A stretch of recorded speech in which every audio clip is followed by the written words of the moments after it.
phonetically right, that's awesome. So it means that they're getting the gist of what they're supposed to be ultimately achieving. So, and she writes, she's 6 years old, and so she will be 7 in April. And so she's like a first grade, this is her first grade year, but she writes stories. She writes, she'll write a paragraph, she'll write a story, she does it all. She just loves writing. So, but she, in the mornings will come in and she will start, I'll give her a prompt or something, and she takes off from there. So it's a good way for the students to come in just to get kind of just, oh, I've got a brain block. But it gives them an opportunity just to, okay, well, I'm going to, just start me off here. So she is going to show you picture sentences, and I'm going to let you take it away, Miss Maggie. This is a language work, and every day I write in this journal. At the beginning of the year, I did this one. To the left, it says, "The pitcher is filled with lemonade. I drink some, so does my sister. Lemonade is my favorite drink. Yum." It is these cards.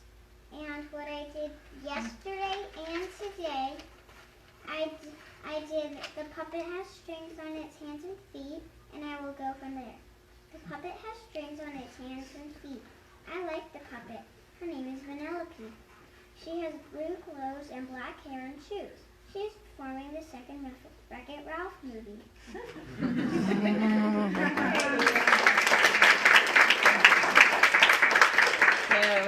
Yes, so that was from September to today and yesterday. But she comes in and she'll just write, and the kids all do. So that every child is different. Some might write just a few words, some might just write. I mean, I'm just like super excited that they write, because that's one of the really difficult things for students just to start, because I think they're just scared. And so we kind of teach them, it's talking on paper. So just talk on paper and, just see where it goes. So, so that is picture sentences from elementary. Thank you, Miss Massey. Good job.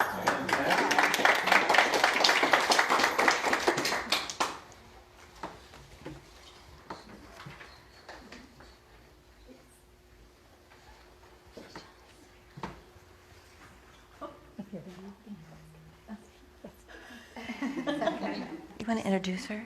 Sure. You want to introduce her since you know her?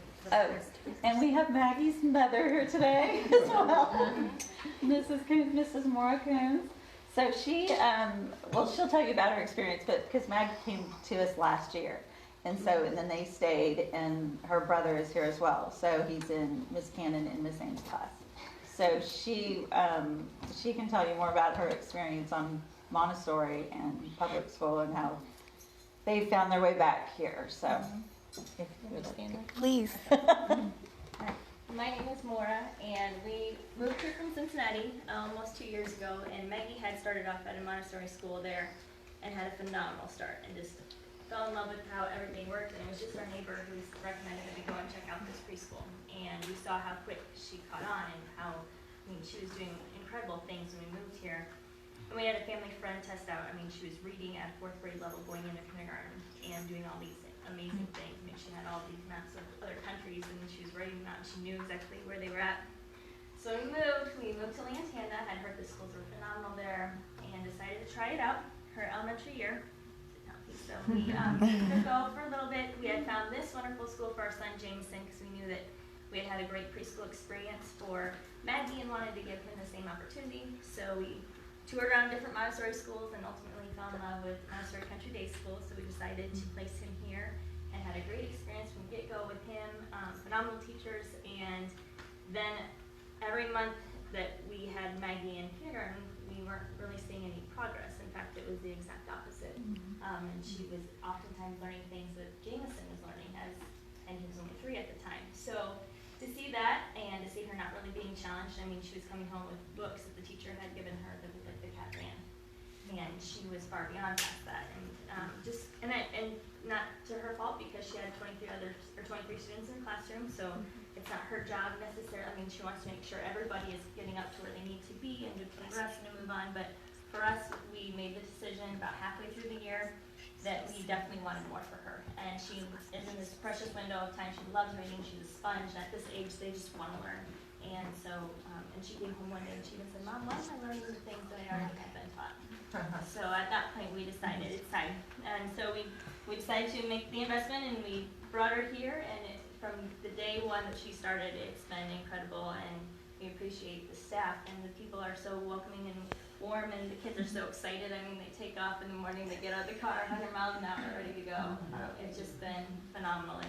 And she came home her first week last year. It was her kindergarten year, and she had accomplished more with challenging work in that first week or two than she had in the 6 months that she had at the other school. So that right there spoke volumes to us that we had made the right decision for us. So we'll continue her on next year, and our son will go to kindergarten here next year. So we are very excited about it. It's been a wonderful experience for our family. So we're glad that we found our way to the Montessori Country Day School, huh? Yeah,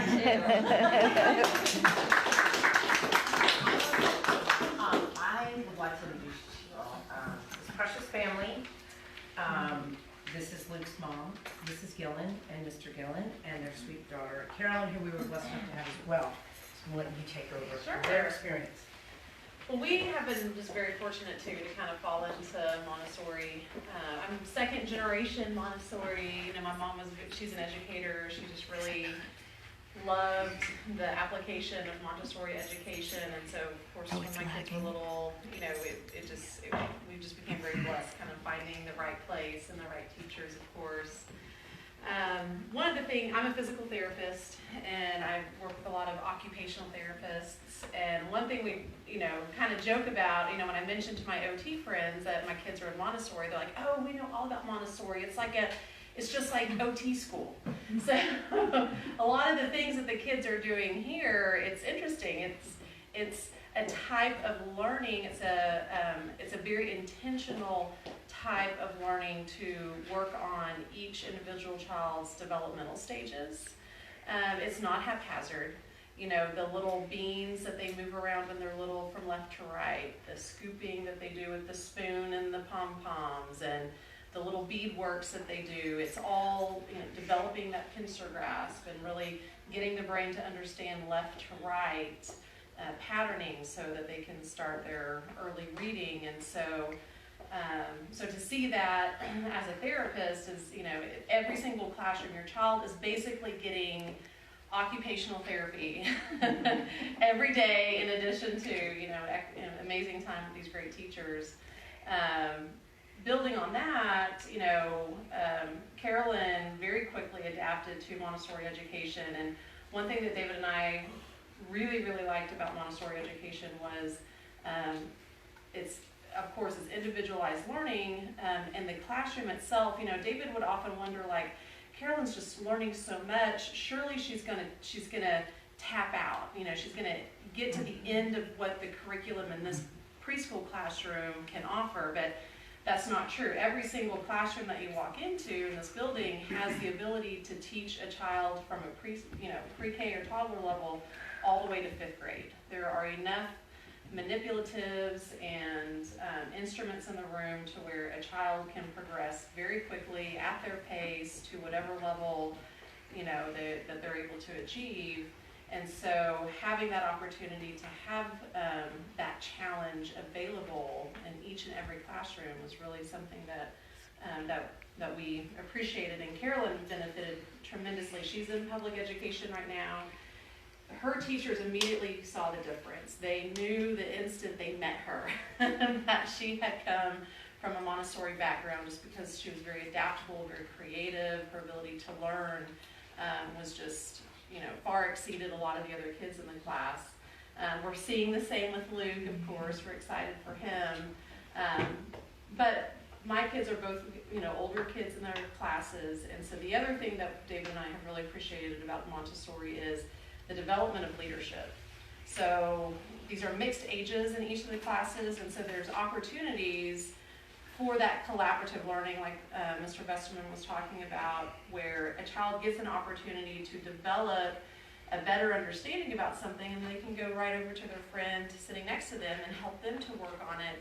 And building that confidence, even in something little. Luke came to us a couple months ago, just so excited. Mom, Dad, I can zip my own zipper, and I can zip all of the zippers of all the kids in the class. Line up, and I will zip their zippers. And I'm like, that's phenomenal. And it seems like such a little thing just to be able to zip your zipper, but the confidence that it put in him to be able to do that has just carried over into other areas. That confidence that he mastered something and he was able to help others in his class. You just see those little lights, start going off in their eyes, and, just that desire to want to do more. So that's something that we definitely have appreciated with Montessori, and we hope y'all continue to do so too. Thank you. Guys, thank you so much for coming tonight. The staff may have to leave around 7, turn into pumpkins because they have to come and teach tomorrow. But I will be here for as long as anybody wants to stay because I have so much fun answering your questions and talking to you all.